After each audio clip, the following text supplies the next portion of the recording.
Jeff Devanny is the head football coach at Trinity College in Hartford, Connecticut. He is 96 and 19. He's had 3 undefeated seasons. He's had 6 seasons with 1 loss and 3 seasons with 2 losses. He is the winningest coach in college football under 100 games played. Absolutely incredible.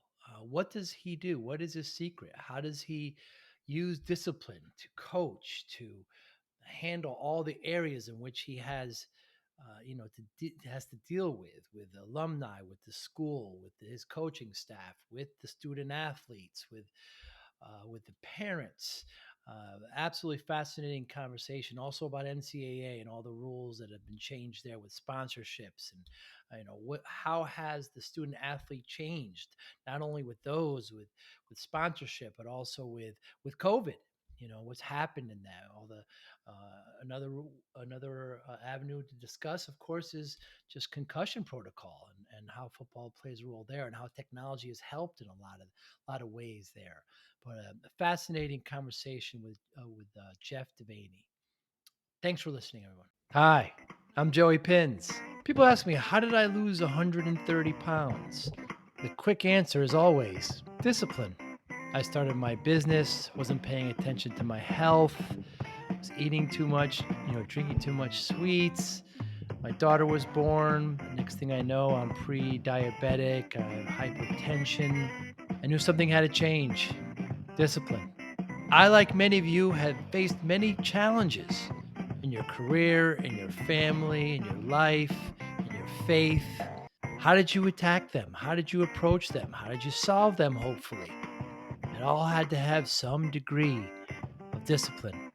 I'm also asked, how did you found and start a tech business that lasted over 25 years? Discipline. I was committed to it, enjoyed technology, didn't enjoy some aspects of it, but knew it was necessary. Discipline. Our podcast mission: how do we use discipline to better ourselves and society? Join me, please, as I talk to interesting people and discuss how they use discipline in their family and their passion and their careers and how it helped them. Our podcast vision: growth through learning from others. Joey Pinz Discipline Conversations. It'll be light and serious. Join us, please.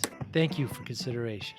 I can hear you just fine. It's great to see you, Jeff. I appreciate you doing this. How was your vacation? I saw some pictures on social media. That's right. It wasn't bad. Yeah, I'm glad to be back. Yeah. And you're there. You're ready to go. Camp has already started for the season.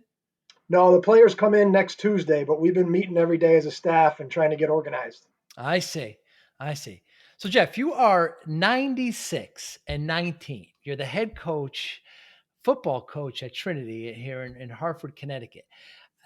I had people look this up. You're the winningest coach in football right now, under 100 wins. Your accolades: 3 seasons undefeated, 6 seasons with 1 loss. I know this embarrasses you. You're a very modest person. 3 seasons with 2 losses. It's just absolutely incredible. What do you know? What do you do that other coaches need to do? Well, I think there's a lot of things that go into that, and it's not just the head coach. First of all, you have to work at an institution that cares about your sport, and I am lucky enough to be at a place at Trinity College that's been playing football since 1877 Wow. and had a winning tradition long before I came here. Second of all, I've been very fortunate in the 16 years that I've been the head coach. The offensive and defensive coordinators have been here all 16 years, Wow. and our recruiting coordinator, who is an excellent coach, and they're all great people, has been here 13 years, and our pass game coordinator is going on 11 years. So it, I've been very lucky, especially at a D3 school where you would expect some turnover if you're having success. I've been Mm. fortunate enough that my staff has stuck together. Yeah, they certainly have. But so you credit your staff. You got to credit the school, of course. The athletes that are coming in. How is that process? The NCAA has changed all the rules now with getting their own sponsorships. I mean, how has that affected you?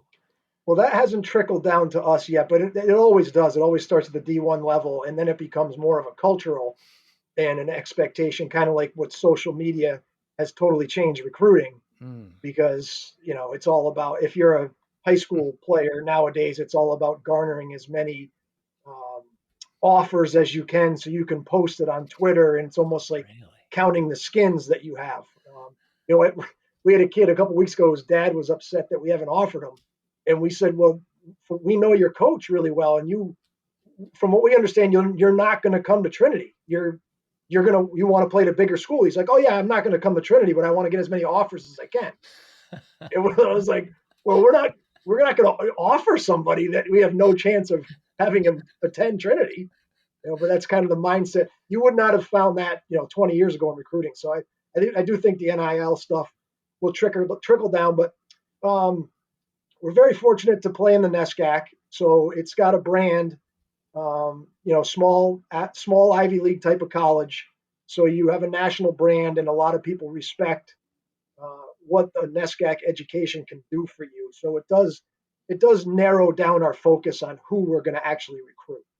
Ah, I see. So there is a strong, you always hear the D1 schools talk about, in fact, I think the term is student athlete they want to kind of move That's towards. they use that term.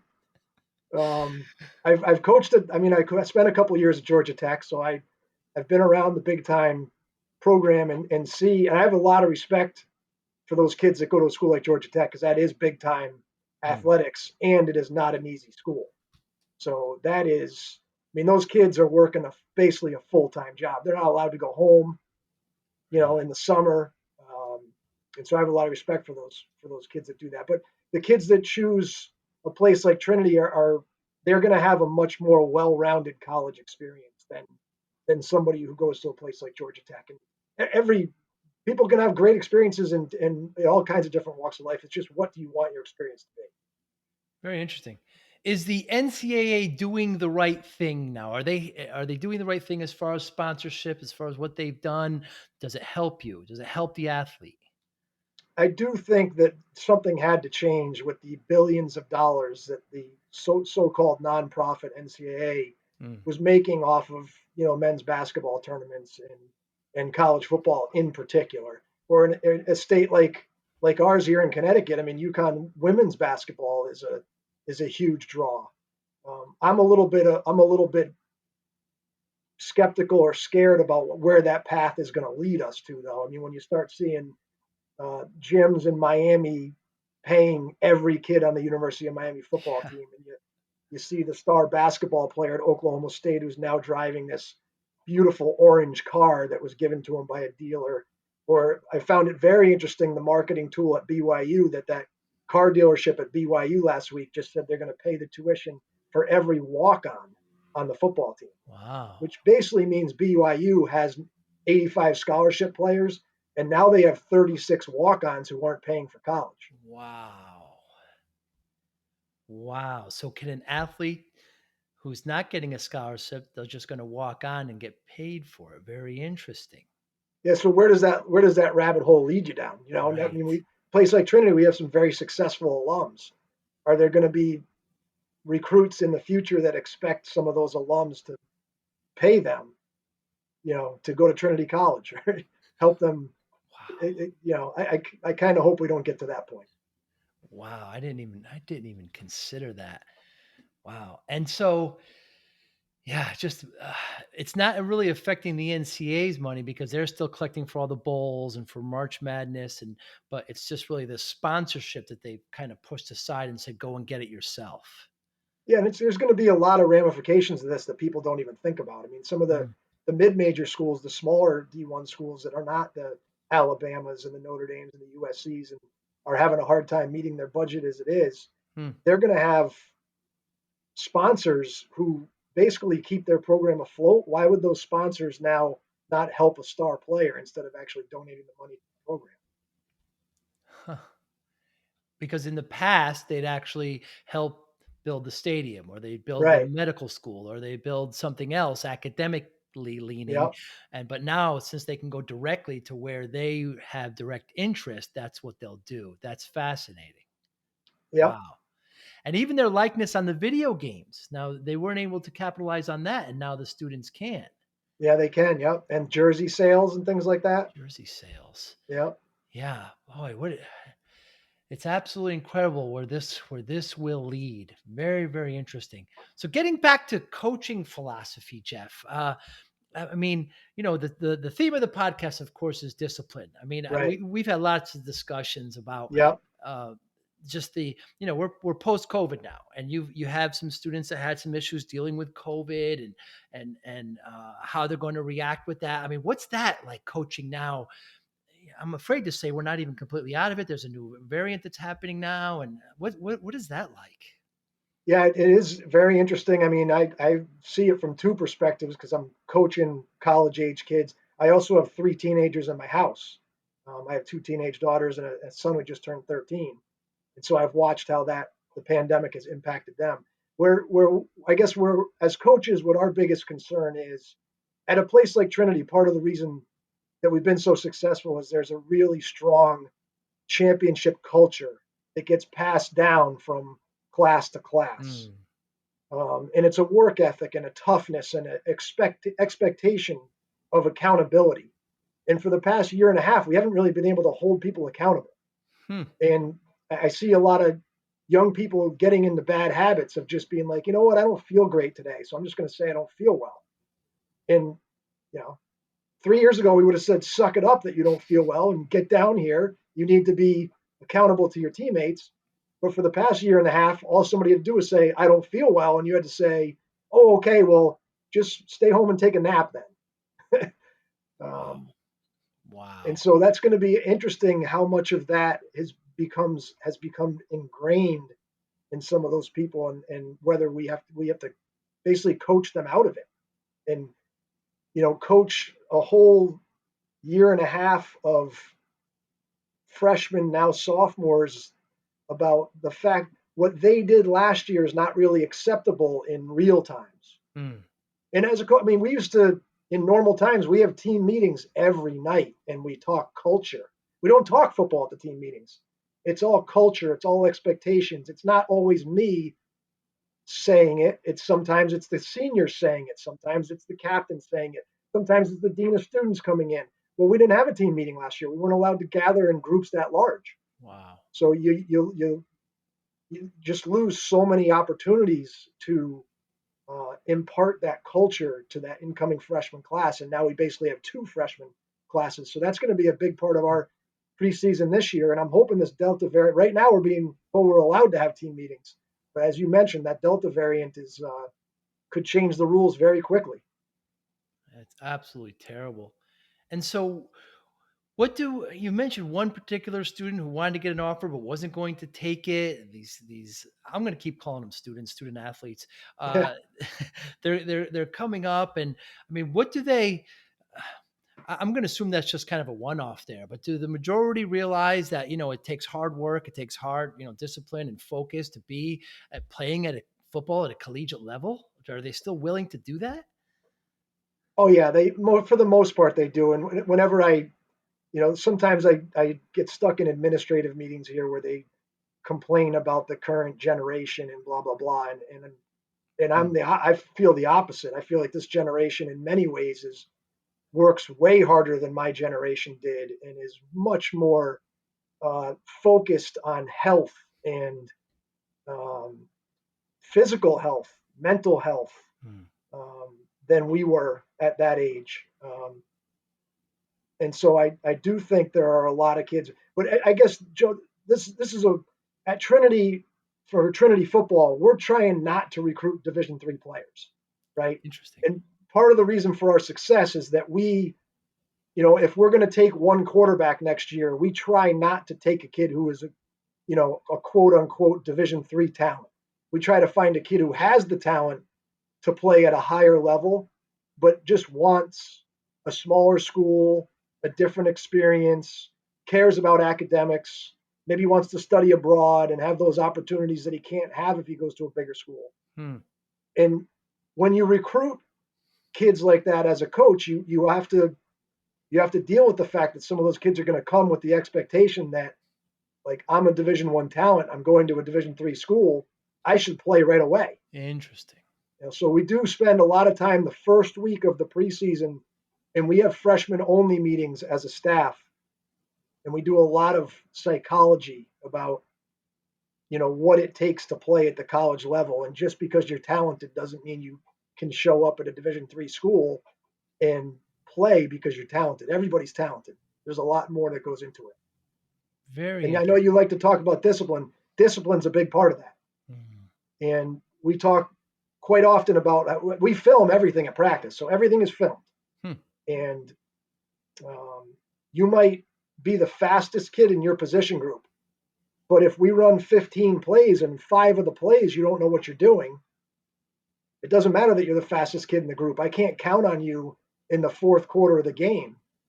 We need somebody who we can count on is going to be in the right place to do the right thing every time. So it's a lot more than just talent. Very interesting. I'm glad you said that too about the current generation. As you know, my youngest just graduated high school. I'm at her senior. I'm at her graduation, and the students giving the speeches were remarkable. I mean, what these students went through, through COVID, and they respect mindfulness and I have a lot. I'm very very proud of them. You're right. Yeah. There's a lot of us, Generation X and want to kind of push them down a little bit. But I don't see that at all. Are high schools doing well enough for the football athletes that are coming to college? Oh, I think so. Yeah. I mean, especially in a state like Connecticut. I mean, the competition, the coaching is so much better now than it was 20 years ago. And um, I say that as nicely as I can because my dad was a high school football coach in Connecticut for 31 years. Um, but I think there's also a little bit more of a focus on the off season and 7-on-7s and training that Mm, that that didn't used to go on in a place like Connecticut. I mean, if you go to Alabama or Florida, those kids are playing football year round. right. But in Connecticut, my dad was a football coach, but he was also the AP calculus teacher, and that was his priority. The football coach was the secondary thing. And now there is a little bit more of an emphasis on doing 7-on-7 tournaments during the summer. And there is spring football now for Connecticut high school kids, although they just got rid of it during COVID. Hmm. So I think it's a sport. If you're going to be good at a sport like football, you can't just play it for 2 months out of the year and then just not play it anymore. It's demanding on your body, and it's the greatest team sport that we have. So you really have to understand all the pieces. Isn't there a senior in high school senior in I think it was in Texas who's actually not going to play because he's already got some money now and he's going to a big D1 school? Yeah, he's going to Ohio State, the Ewers kid. He's the number one prospect in America. And this is sad to me, but in the state of Texas, he can't make sponsorship money as an athlete, a high school athlete. But because he's going to skip his senior year and enter Ohio State early, he can start with the new NCAA rules of the NIL. He can start making sponsorships. And you look at the kid that's the quarterback at Alabama. He hasn't even started a football game yet. He's already made over $1 million in sponsorships. Wow. So this young man from Texas isn't going to have one snap as a senior in high school. Right. Which what a shame because that senior year, playing your senior year with all your buddies you grew up with. I just got done meeting with a recruit here at Trinity. He was a kid from Darien High School, which is a great high school program here in Connecticut. And half the time, all he did was talk about all his friends that he's been playing with since seventh grade and how they're so excited to have their senior football season and they think they're going to be really good. And he plays corner, the safety that plays next to him. They've been playing together for 7 years, and Wow. you can't put a value on that. Absolutely not. I coach my daughters, of course, in soccer, and I always said, I loved the girls. It was just about a handful of parents that were made it very hard. So you talked about one on a recruit. What's it like there? I mean, I would assume most of them, well, maybe some of them are alums, but other ones, do they ever approach you and talk to you about playing time for their children? This kind of pressure? Well, we have a rule. So I'm a big believer in this. We have a parent meeting the day the players report, so that I can set the rules and the expectations for the Nice, parents. nice. And I I try to advise other coaches, not just from football, but other coaches at Trinity, that I think if you meet with the parents ahead of time and you explain what your rules and expectations are, you head off a lot of problems instead Hmm. of that you're going to deal with. And so one of the things I talk about in that meeting is that we have a rule as a program that we don't discuss playing time with parents. Hmm. I tell them, like, this is college football. I'm not playing a kid because I like him. I'm playing a kid because I want to win and I need to win. If we don't win, I'll get fired. Hmm. So, like, I'm very honest with we film everything we do. We watch everything with the players. There's no way that a player doesn't know where he stands at any point in time. He's watching himself on film every day. Interesting. So if he's getting beat and and everybody on my staff, is kind of the head coach of their own position. So everybody does it differently. My receivers coach, Denver Williams, who's a really good coach and um, just spends a lot of time with his players away from football as well. He has on his whiteboard when his players walk into every meeting, he has them ranked on the whiteboard based on that performance. So and he has a line. So if your name's under the line, then you're not meeting expectations at Wow. practice, whether Wow. that be an effort thing or a paying attention thing or actually performing. On a daily basis whether you're above or below the line. Um, Mark Melnitsky, our offensive coordinator, he coaches the O line and he meets with his group once a week and he tells them, all of them, the way this kid's playing, we can win right now. The way this kid's playing, we can't win with you playing at that level. So, to me, it's all about. But going back to your question about the parents, I tell the parents, your son knows where they stand. They know why they are or are not playing. And Hmm. if they're calling you and complaining and saying they don't know, that's just because they're not mature enough to be honest with you. Interesting. But I tell them, you all have my cell phone number. You can call me 24 hours a day if you have a concern about your child's academics or social life. But if you start to talk about playing time, I'm going to end the conversation. And I've had to do that a couple times. I've had some dads call and they go, Coach, I know about your rule about playing time. That's not what this call is about. And then the next 7 things they say have everything to do with playing time. And I have to say, excuse me, Mr. So and so, but you're basically asking me about playing time. So I'm going to politely decline to continue this conversation. Wow. And it's fascinating to me that the athletes know exactly where they stand based on that day's practice. I mean, is there ever pushback from an athlete saying, "Hey, that's not fair. I think I tried a lot harder than what you have there." Is there pushback there? Definitely there is. And we have an open door policy as a staff and we welcome those things. And I tell the kids all the time, you can always come in my office and disagree with me. And I will tell you, and sometimes I've had players who are like, yeah, you know what? I see your point. I get what you're coming from. I kind of see your point, and I don't disagree with you. But a lot of times I'm like, listen, this is how I see it. I don't agree with you right now. This is how I see it. I respect you for coming to talk with me about it. And we're going to have to agree to disagree on this topic right now. And I've had players that's just the way their personality was. They just Mm, wanted to know more. mm. Like, coach, I'm not playing. Why am I not playing? What can I do better? And I would lay out, first of all, I would get mad at their position coach for not having them already understand this. Because that's their part of their job as the position coach is to make sure their position players, understand this and don't have to come see the head coach. But I had one player in particular, I won't say his name, but he came to see me all the time. And he never really played for us very much. And I always explained why. And he was always very respectful about it. And he played all 4 years. He never quit. And he's a great alum. He loved his experience. It was his personality that he wanted to hear from the head coach. And he wanted to make sure he understood why he wasn't earning playing time.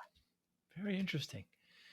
Now let's also talk. We talk about parents. Let's talk about parents at the lower level. I know you have, like you mentioned, you have children. I coach my children, and we see, unfortunately, some really bad behavior by coaches that are parents, and in baseball and football and soccer and any sport, and just the deplorable actions.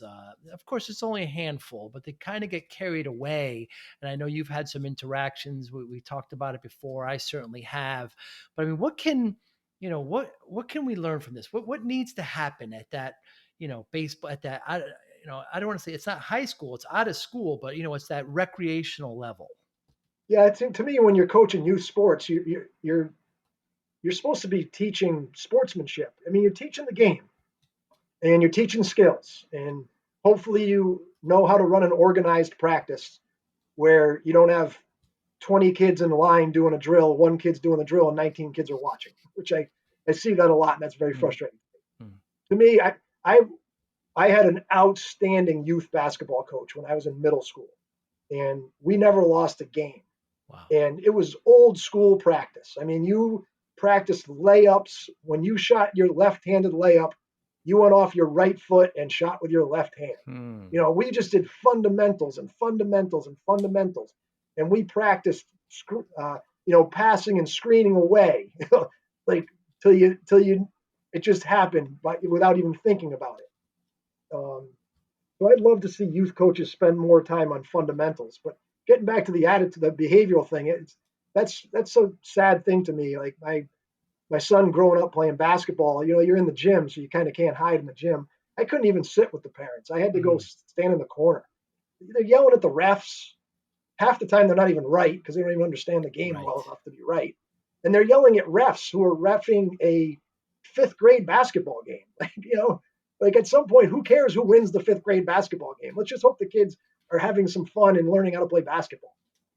Um, It is very frustrating. I've had, like I mentioned, I coached my daughters, and I had parents come up to me and saying, you know, uh, why don't you work on the offside trap, or something advanced? I was like, we're working on passing and shooting. We yeah, need to get the fundamentals down. A lot of these girls don't even know how to kick it correctly. That's very advanced, and the idea is for the kids to come back and learn, sportsmanship, and learn how to, play well with others. And I had, when you coached, you had to go to these clinics. I'm sure you've been to many, and I remember one of the coaches saying they should never take score until high school. It's probably a good rule. I just don't ever see it happening. right.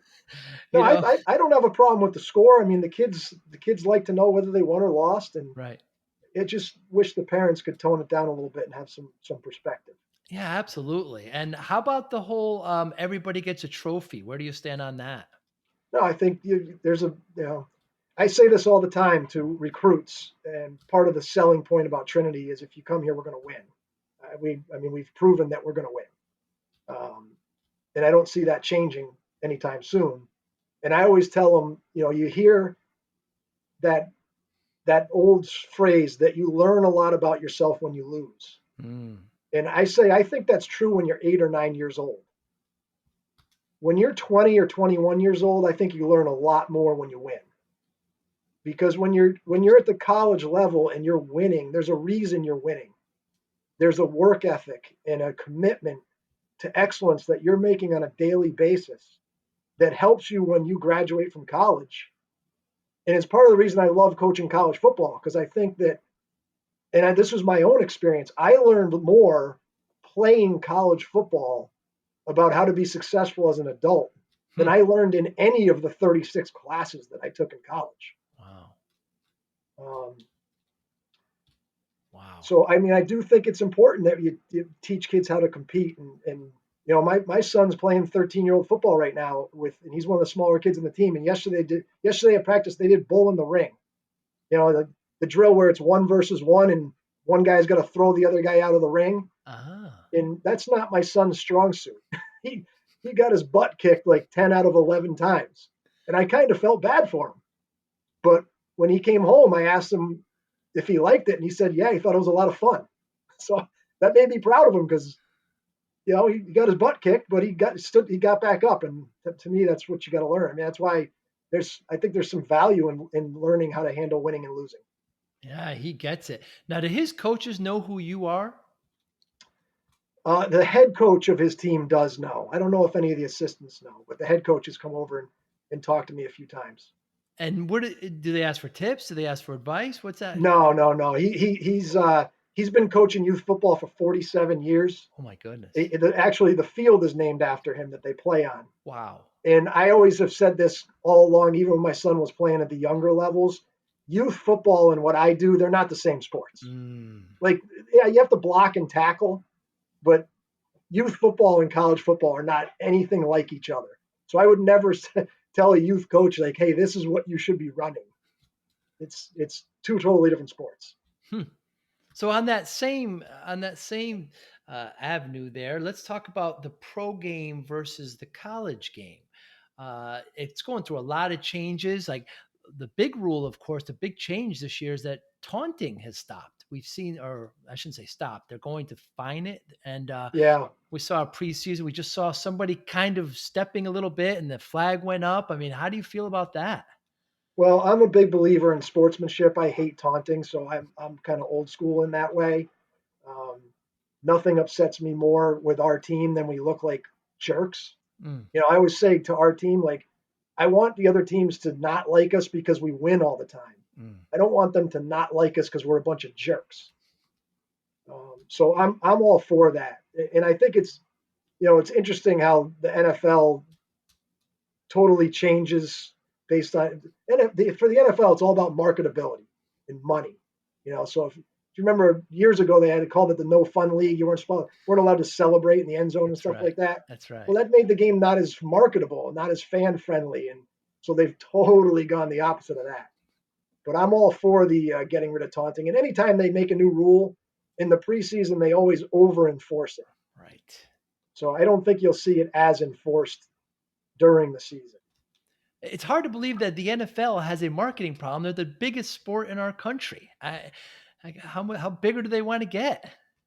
Oh, well, everybody's greedy. Yeah, yeah, that is true. So, can your I was going to say kids, can your athletes, throw the ball down and celebrate, or after a touchdown or after a sack? Are they In allowed to? college football, you're not allowed to spike the ball. So I you're didn't know you're that. not supposed to spike the ball. Now we had this is officials can kind of drive you nuts sometimes. Like we had a kid, we scored a touchdown at a big rivalry game, touchdown in the fourth quarter to go ahead, and our kid spiked the ball, and the refs didn't throw. The refs came over to me, hey, can you talk to your kid about that? I don't want to flag him right now in the fourth quarter of this big game. And I was like, I appreciate you understanding the moment. And I remember in a game in 2019, it wasn't a game we were playing in, but it was a game that we were watching the film because we were playing this team the next week. And one team was a huge underdog, and they scored to basically what would have been the game-winning touchdown. They scored it because they fumbled the ball, and the offensive lineman fell on the ball. So an offensive lineman scored a touchdown. The Wow. kid went bananas. I mean, he just scored a touchdown as an underdog team to go ahead with a minute left in the game, and he spiked the ball. And the officials threw a flag on him, 15-yard penalty, and they missed the extra point because now the extra point is 15 yards back. And I, Right. I was so upset at that official. I'm like, have some perspective. An offensive lineman just scored in the game of a fourth quarter as an underdog team. Give the kid a Wow. break.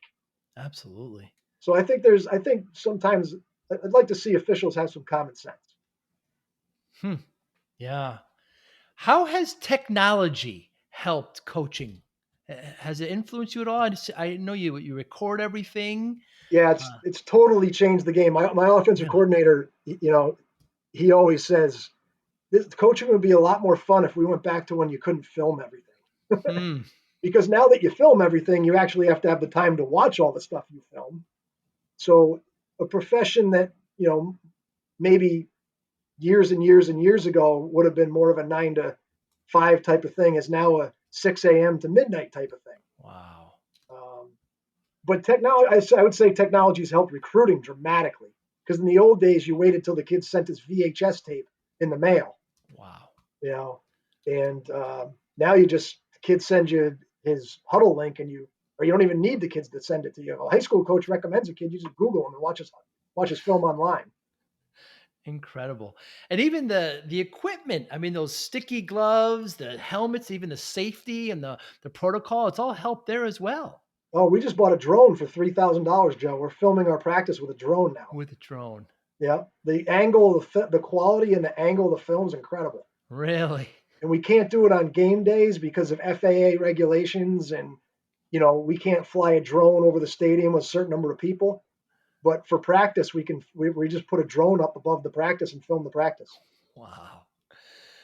Let's talk about, concussions. And it's not that much of a discussion now, but it certainly was a year or two ago, perhaps pre-COVID. I mean, people getting hurt in football and long-lasting hurts, and some of these older NFL players not getting compensated. And I mean, how dangerous is the sport?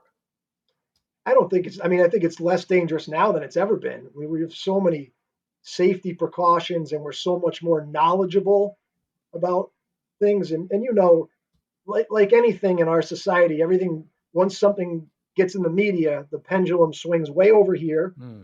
and then after you deal with that pendulum swing for a little while, it comes back a little bit more to sanity. Um, you know, I think we're a little bit more in the sanity reign right now. We're still super conservative with the concussions. Though. I mean, if a kid tells the athletic trainer he has a headache, he's put in the concussion protocol, Really? and you can't get out. You have to pass 5 steps to get out of the concussion protocol. And if at any point during those steps you have a setback, you go back to step one again. Wow. So, I mean, if a kid comes in on a Sunday and says he has a headache, he's in the concussion protocol. There's no way he's playing the next week. There's just no way you don't have enough time to pass all the steps. Wow. In the NFL, Um, they put him in that little tent. He gets pulled over, and I don't know I don't know what they're doing under well, there. they're trying to be secretive. It's all secretive stuff. They don't want the other team to know like what body part is injured. Ah, They don't I want see. they don't want the other team to know that their running back has a right ankle sprain. Interesting. I didn't realize that. So Yeah. that's why they're doing that. Hmm. And you talked about kind of the athletes and how I keep on want to calling them kids. I mean, anybody under 22 to me is a kid, but those athletes, and as you see them develop, through the 4 years of going through your program, you mentioned that you learned more playing football than you did through your lessons or through your classes. I mean, how I mean, that must be an unbelievable feeling, knowing that a young man is matured and become, is ready for the world, knowing that they've gone through your program. That must be so rewarding. That is by far the most rewarding thing. And whether it be we've had kids that come to Trinity and are afraid to speak in public, and then senior year at the banquet they're giving an incredible speech in front of 250, 300 people. And Wow. not some of that is our program, because our program is very immersive in things that have nothing to do with football but have things to do with preparing for life. But it's also the way Trinity College, that's Trinity's basically their educational model, is if you come to Trinity, you're going to be taught to critically think, you're going to be taught to write effectively, and you're going to be taught to communicate. No matter if you're an economics major or an art history major, you're going to leave the college being able to critically think, write, and communicate. That's incredible. That's so rewarding. I know. And where it's most rewarding, Joe, is we get, especially in our sport, we get a lot of low income kids. Hmm. We get some low income kids. We get a lot of first generation, parents, nobody in their family's ever gone to college. Wow. And I can tell you stories upon stories of kids that are, working as a lawyer right now, or working on Wall Street, or working for Goldman Sachs, that nobody in their family even went to college. And now they're, making $250,000 a year at the age of 26. That's It's incredible, it's Jeff. it's really and they deserve it. They've worked really really hard, and they're good people, and they deserve that success, and it's great to see. Kudos to you. Let's talk about fans. So most people that come to your games, come to any games, we see some behavior there. What are their what should they keep in mind when they're watching a game? What's acceptable and what's not? Well, you'd love to see fans just root for their team, Hmm. and not make personal attacks against anyone who's participating in the competition. That's what you'd love to see. Fortunately for me, I don't. I mean, I'm standing on the sidelines with my headphones on, so I can't hear anything in the stands. I don't know what anybody says. I know when my mom, back in the 80s, late 80s, she stopped going to high school games that my dad was coaching. Wow. She couldn't be in the stands listening. So this isn't a new thing. Like this was going on back on Right. in the 80s. Right. Um, but you'd like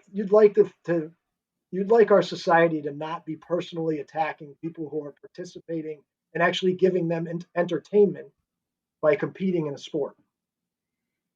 You would hope, and to take it one step further, the trolls. I mean, you have a Twitter account, the school does, and there's so maybe not fans watching then, but there, but also later posting some negative things. How do you insulate your students and from that kind of stuff? I don't think we've had to deal with that much here, so I don't have a lot of experience with that. And part of that is we've won. So I mean, what are you going to say?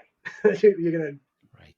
you're going to criticize us for winning? I mean, I guess we were just talking about this incident the other day. We got trolled, deservedly so. We were playing a game against Bates College a few years ago, and it was just one of those days where everything went right. We were up 28-0 within like 4 minutes. We returned a punt for a touchdown. We had an interception for a touchdown, and our first two drives were for touchdowns. So it was one of those games where it was, 38-0 at halftime, and we decided to take all our starters out. And we didn't play any of our starters in the second half. But by the end of the game, it's like, 58-0, Hmm. and there's 30 seconds left in the game, and we're just kind of trying to run the clock out. And our four-string quarterback threw the ball. In modern college football, a lot of your run plays, they're RPOs, they're run pass options. And that year for us, basically all of our run plays had an option for the quarterback to throw it if it was a blitz. Well, we didn't think we had to tell the kid we're up 58-0. There's 38 seconds left. Don't throw the RPO. Just hand the ball off. But he's a kid. He wanted some stats. So he threw the ball, and our receiver made the guy miss that was covering him, and he scored a touchdown. Uh, We got a lot of negative chat on the message boards for that. But I mean, I take it. It kind of just goes off my shoulder. I got personally attacked a lot for that one, but I get it. If I were a fan, I'd be like, why the heck are they throwing the ball? right. And what a Right. jerk to throw the ball. They didn't really understand the mechanics of behind the scenes. And how about alums? Of course, we hear bad examples, big rivalries down south where, oh, this was a few years ago. I remember they poisoned a bunch of trees. Oh yeah, the some Alabama fan poisoned all the trees in Auburn. In Auburn, yeah, Yeah. just horror. So, we have fans at the games, we have parents, and then we just have alums, and that's the exception. I'm sure most of the alums are very cooperative, but do they ever come to you? Do you have the same kind of parental meetings you do with parents that you do with alums? No, our alums are pretty good. I mean, I think probably maybe the hardest thing you have to deal with sometimes is an alum who wants you to recruit somebody. Uh, And they're not. I mean, I haven't dealt with an alum who's upset. I should say that we have one alum who played quarterback at Trinity in the '60s, and he thinks we have the worst offense because we're always in the shotgun. He sends me long emails all the time about why we need to go under center and how easy our offense is to defend. And I haven't yet once responded to him that our offense has broken every record the school's ever had. So I'm sorry that it's so easy to defend, but we have every record the school's ever had, basically. Um, but he's just a little crazy, that guy. But for the most part, I think the time where you have to be politically careful is when alums want you to recruit somebody. I have to deal with that a lot. Whether it's their son or their buddy, their friend's son, and they think the kid's really good, and they think he's a great fit for you, and you don't feel the same way when you watch the kid. You don't think he's very good. hmm. Yeah, so I'm sure that doesn't. Yeah, but the alums are still, you need them because they're supporting the team, they're supporting the university. You and I have a mutual friend who's an alum who's obviously, on the great side of that. Yeah, And Yeah, it must be something. So, I mean, you have to deal with parents, you have to deal with alums, you have to deal with the school, you have the athletes themselves. I mean, you have to deal with your coaching staff. I mean, Jeff, you're on top of this pyramid. I mean, what's it like? I mean, for a very long time, and it must be challenging and rewarding at the same time. it is, but it's exciting though. It's like you feel a lot of responsibility, but it's exciting being the guy that's running the program. And especially, I played at Trinity, so Yeah, it's I know you did. I played in the program. I understand the tradition and the history, and I'm incredibly proud to to be in charge of it and to have been able to do it for this many years. And But yeah, but sorry, every day I drive to work, you never know what's going to happen. Like right, that's what's kind of exciting about it. And part of it is like you said, because you're dealing with so many different constituencies, right. but you're also dealing with a bunch of 18 and 19-year-olds. And Yeah. you basically your success as a coach is based on the decision of an 18-year-old. That's Wow. kind of crazy. I mean, Wow. Sonny Puzo just graduated from here a couple of years ago as the all-time winningest quarterback in Trinity history. And he's a big part of the reason we had all the successes during those years because he was a great player, a great leader, somebody all his peers looked up to. But if he had just decided not to come here, we probably wouldn't have won 3 championships in a row. Interesting. So you really, it's in this time of year. It's funny you bring that up, Joe, because this is that time of year we're just about to report. So anytime I get a text from a kid that says, "Coach, can we talk?" I'm always like, "Oh boy, here we go," because I've had that twice in the past 2 days. Oh, One of them was from a kid that's not never going to play for us. Nice kid, but he's not good enough to play for us. And he lost the love of the game and isn't going to play anymore. And totally fine, get it.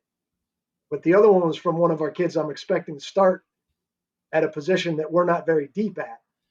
And so when he texted me on Saturday, "Coach, do you have a minute to talk?" Right to my head is immediately going, "Oh man, don't tell me this kid's going to quit." So I called him and I'm like, "Hey, what's up? Coach, I just wanted to know, I'm thinking about running track in the spring. Would you be okay if I ran track?" And I was like, "Whoo, sure, go run track." I was so glad he wasn't quitting. I don't care what he does. that's good news. Now you hold the school record for punt returns. You also stole more bases than anyone in baseball. How important is it to your recruiting and to the athletes knowing that the head coach is also an athlete? We have seen many. I don't think Vince Lombardi played. I could be wrong on that, but we have plenty of examples where coaches haven't played the sport. You hold records, and you were all defensive league, I believe. When you played with our good friend. How important is it that you have the respect of the athletes as an athlete yourself? I think it makes a difference that I played at Trinity. I just think, I mean, you got to think about it. The biggest part of my job is recruiting. I mean, if we recruit good players, we're going to win. If we Mm. don't do a good job recruiting, we're not going to win. So really, what we're doing is sales. Hmm. And the fact that I played here and I love the school and I went through the experience of playing at the school makes it easier for me to sell it. If I were coaching at Williams College, it's a great college. I'm sure I could probably sell Williams College, but it's not. I wouldn't have the same, like, I don't know. There's a little more passion to it in the fact that this is my college Mm. where I went. I lived in Jones Dormitory. I lived in Summit Suites. I spent my senior year in high rise. I know what it's like. I think it's just a little bit easier to sell when you've done it. Very interesting. Well, Jeff Devanny, thank you so much for your time. What a great guest. I really, really enjoyed this conversation today. I thank you for your time. Thanks, Joey Pinz. Appreciate you having me on. Let's get out on the Abs- golf course sometime. Whenever you like. I happen to play today. I know it's hard to believe, but next time you get a break, we will get out there, my friend. Sounds good, my friend. You be well. Take care.